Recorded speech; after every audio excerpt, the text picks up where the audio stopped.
Bismillah ar-Rahman ar-Rahim. It is 27 after 8 o'clock news and views on Salam Media. And our first guest is standing by, and that, of course, is you, Ashraf Patel, Research Associate at IGD. Lovely talking with you once again. Assalamu alaikum to you and welcome. Walaikum salam, Julie and listeners. Hope all is well. With your dua, shukr. Okay, so the 38th African Union Summit brought together heads of state, policymakers, and key stakeholders from across Africa to address pressing challenges and opportunities for the continent. And this was, of course, held at the AU headquarters in Addis Ababa. And this pivotal gathering focused on advancing the African Union's agenda for peace, prosperity, and sustainable development. So let's hear what exactly went down. What were the issues of discussion? And are you hopeful that we will be seeing delivery on all of these promises? Over to you, Ashraf Patel. Yes, it's very, very bleak times for the African continent.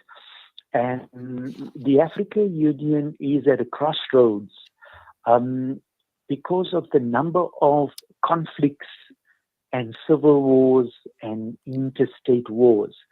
It's as if we kind of going back to the future, to the wild 90s, when there were several conflicts from the DRC to Sudan, etc., etc. And we then had a period of good leadership under President Mbeki, Abdul Bouteflika, and President Obasanjo at the time in the early 2000s, where we formed the African Union and had what was called the New Africa Partnership for Development. And that created a good framework for governance. Many institutions or platforms, such as the Africa Peer Review mechanism, that were put in place to try and instill good governance. Unfortunately, a lot of that has unraveled in the last 2 or 3 years. Primarily, the key conflicts are around resources, or what is called in international relations the resource curse phenomena. And we see that playing out, especially in the DRC, around critical minerals, the Sudan around oil, as well as northern Mozambique on new discoveries of oil and gas, and to some extent, the West African coup also linked to strategic minerals. So the resource curse is back in a big way, and it's destroying African states and governance, and the people that are suffering the most, absolutely at the bottom of the pyramid, are women and children. So, Ashraf, we're going to focus on issues that were discussed at the AU, just to kind of get a sense of, the urgency and the importance of the situation in Africa. But we can't dismiss the fact that, unfortunately, Western imperialism has its dirty paws, trying to grab as much of the resources of Africa. Sadly, it also shows us that we have very corrupt leadership. And that is why we're sitting in the situation that we're sitting in right now. I think a week or two ago, when I was doing an interview, you questioned why we didn't discuss the issue in DRC. I responded to you and I explained to you why the focus was on another area of the discussion. But you've brought up the DRC again, and my next interview this morning is going to be regarding the situation that seems to be worsening in that part of Africa. So, to the first part of my comment, um, it's the fault of our corrupt leaders and the greedy Western imperialists. Your thoughts, and how do we break this cycle? It seems to have become absolutely endemic as far as third world countries are concerned. A very, very good question, Julie.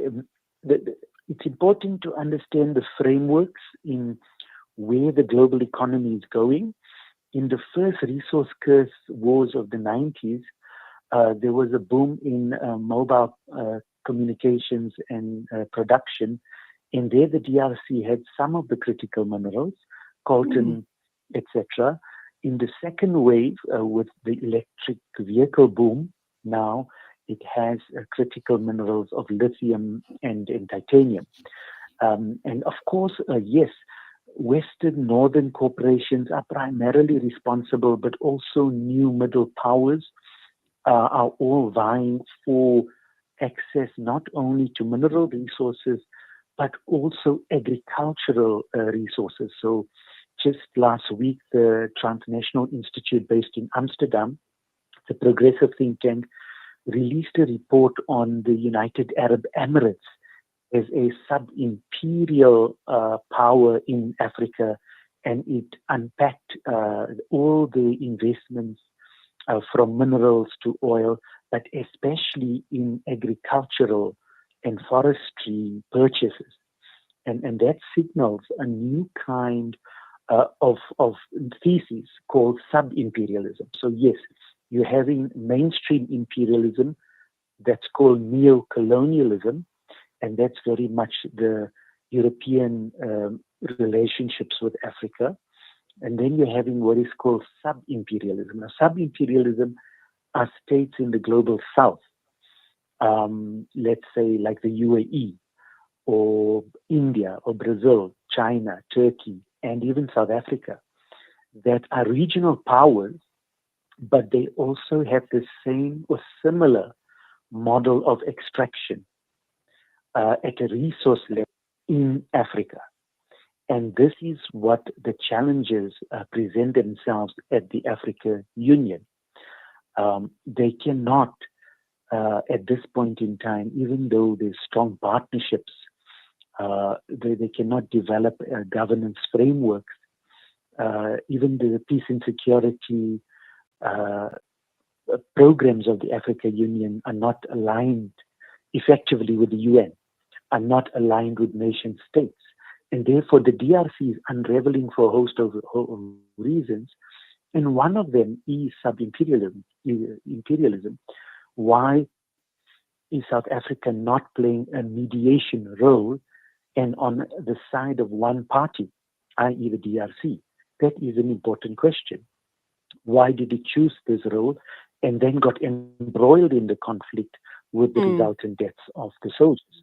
And there we need to Absolutely. unpack, because some of the scholars are saying South Africa is to protect mining interests, South African mining interests. And that is Mm. what is called a sub-imperial thesis. And this is very important. And therefore, we're now in a gridlock because South Africa had an opportunity to be a neutral mediator, and we chose a consciously or unconsciously chose a sub-imperial role. And this is now very expensive for us politically and economically and with the soldiers, etc., etc. So it's, the complications are multiplying and intensifying. And it doesn't help at all that not only South Africa, but it seems most of the countries in Africa are always putting the begging bowl out to the Western countries. And this clearly, these loans and aid in whatever form it comes to us here in Africa comes at a huge cost, does it not? It seems as if the loans and the aid may be, given in this time, in this year, over the past 10 years or so. But we are indebted to those countries for the rest of our lives.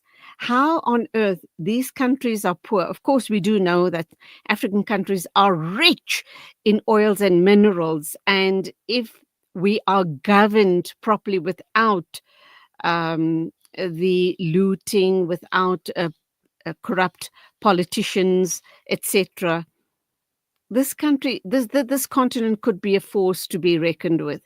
But that being said, Um, were these type of questions ever raised at these forums? Should they be raised at these forums? How do you view it? Yes, Ashraf, it I is saw very the difficult because, yes, the African Union is caught in a bureaucratic discourse, meaning that unlike the European Union, which is a formal union that has executive powers and proper institutions for implementation, the African Union is more symbolic and very much donor dependent. Now, that alone hobbles its ability to be effective.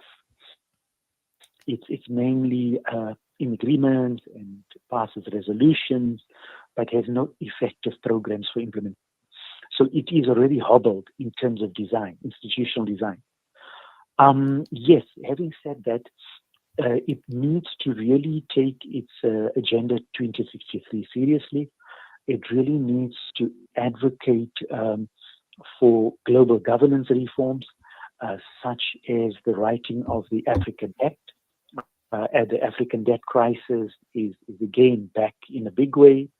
We're paying $800 billion a year on interest on loans. Most African nation states, at least half, are trapped in debt. They cannot pay or balance the national budgets, and therefore social development suffers. So this cycle is then amplified with the conflicts because every conflict draws away resources and there is little industrial output, and therefore it goes into further decline. And so this is the trap we're in. So the challenge is the leadership challenge is one, but again, the peace and security is supposed to be pillar one. The very first pillar of stability is peace and security, and the African Union has failed. So the new leadership under Mohammed Ali Yusuf from Djibouti, who's just been elected this weekend, him and his team would have to kind of move with rapid speed in reviving all the peace processes, especially currently the DRC, Sudan, Libya, as well as Mozambique. These are four major conflicts kind of on the east side of Africa.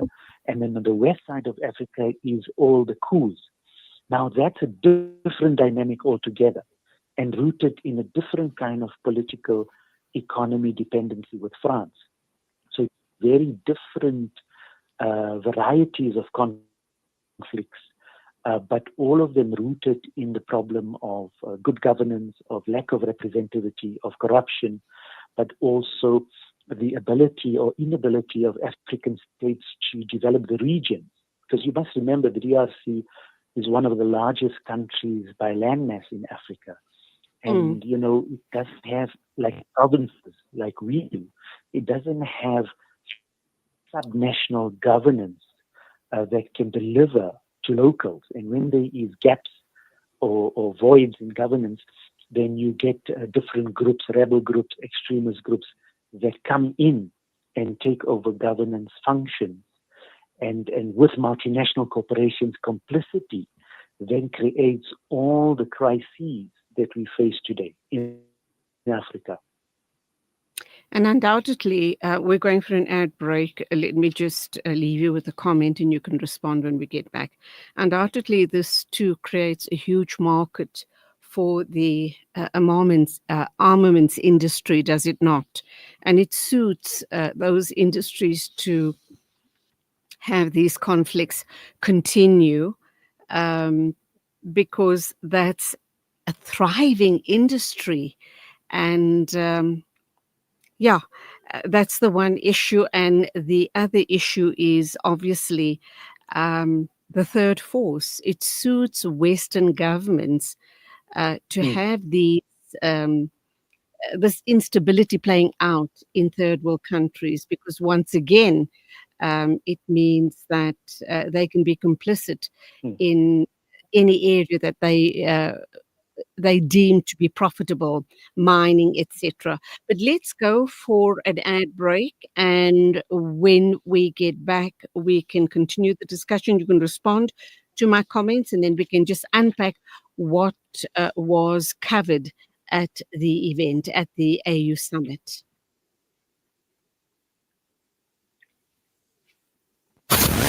Connect and stay ahead with Salam Media. This is Salam Media coming to you live from South Africa. World-class financial services only at Sapphire Global, your financial partner. If you are looking for Islamic Sharia and ethical financial products, look no further. Sapphire Global offers a wide range of financial service offerings from short-term to life and investments. A full-service center with all financial requirements under one brand. Our highly skilled and experienced consultants are ready to help protect your financial future. Contact us on 041 001 0184 or visit our website on www.sapphireglobalfs.com. Sapphire Global is an authorized financial services provider. Discover the Africa of your dreams and surround yourself with her spectacular beauty. Relax beneath her serene sunsets and explore wildlife at its natural best. It's where the pride of Africa comes together. The Kwantu Private Game Reserve. Get to know the Big Five or cruise on an elephant safari game drive. Interact with lion and tiger cubs and enjoy world-class halal cuisine while we pamper you during your 5-star stay. Indulge in the true African experience. For reservations, call now on 042 203 1400 or visit kwantu.co.za. The Kwantu Private Game Reserve, the place of gathering. There's no smell that takes me back to the comfort of my childhood than the smell of black seed oil being applied by my nanny.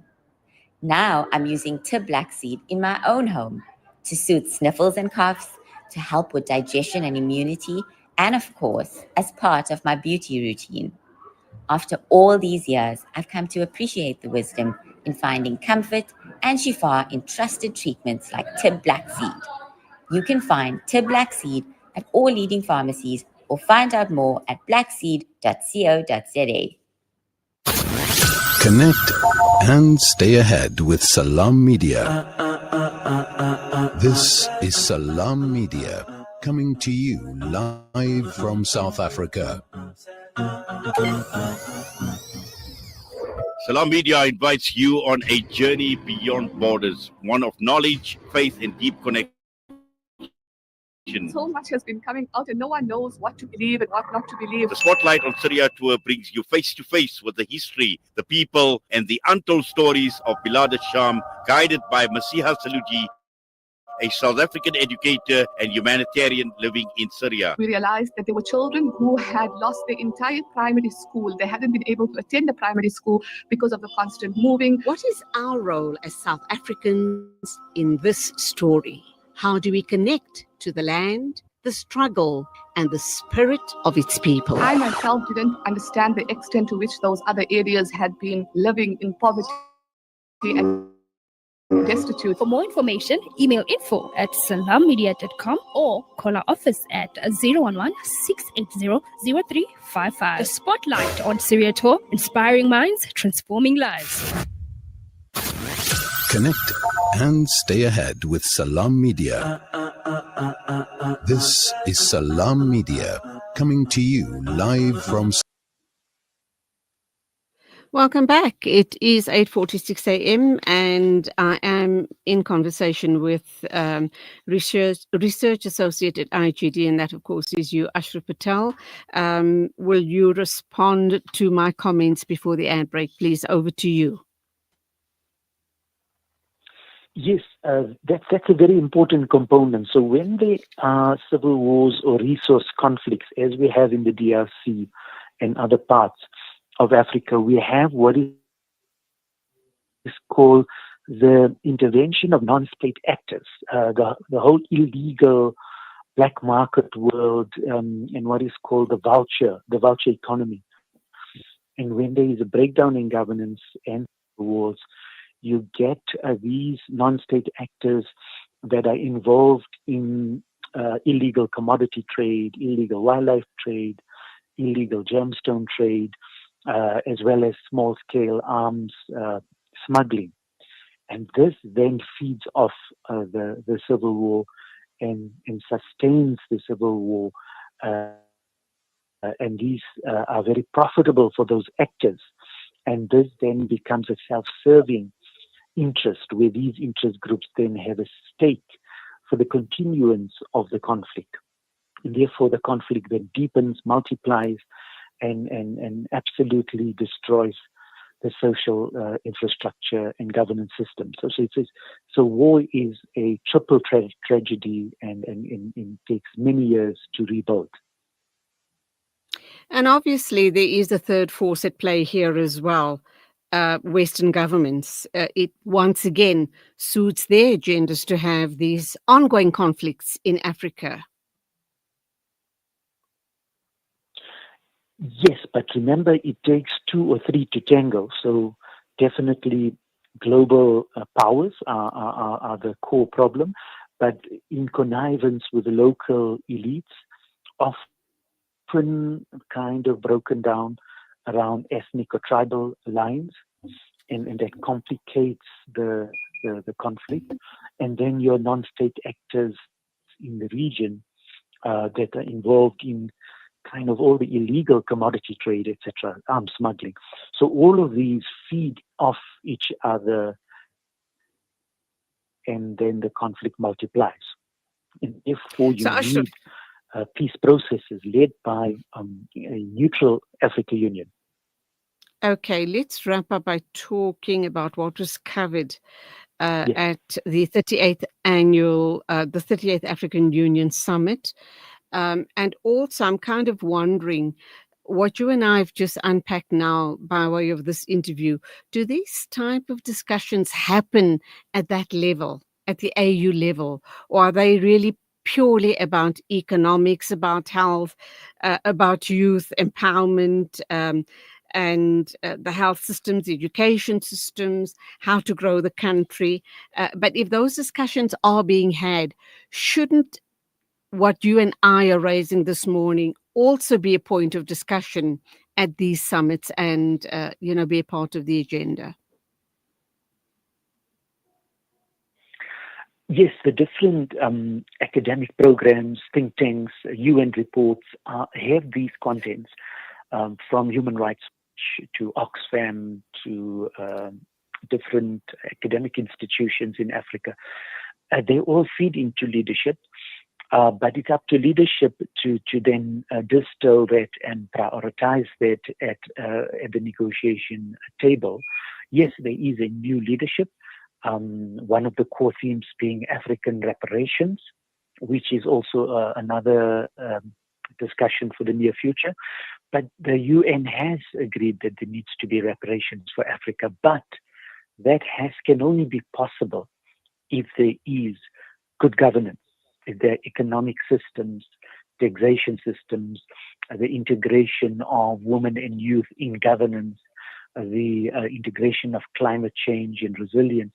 All of these would have to be in place. Otherwise, reparations would not add any value to the current system, where a lot of the governance systems are broken down and the society is in conflict. So the first immediate priority of the African Union going forward is the peace and security, is the peace processes in these conflict zones, and trying to leverage the G20 in South Africa as the African Union is a partner. How do we then put Africa on the agenda and really put a good foot forward? Although we started on a very bad note with all these conflicts, there is still an opportunity to salvage Africa's image on the G20 stage this year, but it's going to need a lot of hard work in cooperation amongst nation states in Africa. Were you encouraged by the themes that were discussed at the summit? I do see, I know I put a question to you earlier on about peace and security on the continent, but apparently it was raised where they addressed ongoing conflicts and promoting sustainable peace building efforts, including strengthening regional cooperation and governance frameworks. It's great, it's encouraging that those type of issues do get tabled, but it's the follow through that's the critical issue here, is it not? Definitely. As I mentioned, the Africa Union is donor dependent, and that means 60% of the budget is primarily from northern donors. But yes, we are part of the global south. As we've articulated before, there are opportunities in the G77, in BRICS especially, on a new kind of economic model that's rooted in infrastructure development, in trade, in new forms of healthcare, as well as integrating youth and women in the economy. And these programs are quite substantial. I mean, just as an example, Africa-China, the FOCAC partnership alone, so Africa's partnership with China, far exceeds that of the EU, for instance. And these are new nodes of development, of industrialization, of supply chain management, etc. So we need to diversify our trade and political relationships, but it's not going to be easy because of the stakes are so high in the current geopolitical situation. And again, nation states would have to think very, very carefully on developing these different partnerships. I would always say the global south should be our natural partners. But naturally, Europe and the US are in a very complicated space with the Trump administration. And that's going to need new kinds of diplomats or strategies. So it's not easy. But we as civil society, academia, second and third track diplomacy, have to play a much more substantive role in all of these discussions, whether it's peace and security, trade, social justice, climate change. The big issues going forward this year, we really have to make an impact on the big UN Sustainable Development Agenda. Otherwise, we're going to be locked out of this elite mode of governance. I'm going to wrap up and I need a short answer for you. My next guest is standing by. Obviously, the key for this AU summit was building a healthier and more prosperous Africa, everything that you and I spoke about this morning. And that's where the focus is. They're talking health equity, sustainable development, which is absolutely vital to achieving Africa's vision for 2063. And to create a lasting impact that uplifts communities and strengthens the continent's future. We are talking 2063, we're talking 38 years into the future. Are you hopeful that this could be achieved and that the representatives will truly start putting their shoulders to the wheel and working towards that goal 2063? Yes, but it's going to be modeled. It's going to be in stages, and it's going to be very difficult. It's all dependent on a new generation of leadership, on integrating women, youth into all levels of governance and decision making, and fundamentally reshaping Africa's relations with the new world, and especially the global south. So we need to be centered in the global south agenda as the world moves decisively into the multipolar world order, and to really address Africa's Achilles heel, which is the kind of ethnic, religious divides that, unlike any other continent in the world, we somehow hobbled by these artificial kind of ethnic, nation-state, regional and linguistic divides. And that has to be why we call it the Africa Union, because if you can't unite beyond these divides, peace and security will be elusive. Ashraf Patel, Research Associate at IGD. Always a pleasure listening to your very, very intellectual insights on all matters regarding world politics, and very especially the focus being on African politics. Thank you indeed. Till the next time, as always, keep well and salamu alaikum to you. Wa alaikum salam. It is 8:57, news and views on Salam Media. We'll go for a short break, and when we get back, we will be taking our next interview.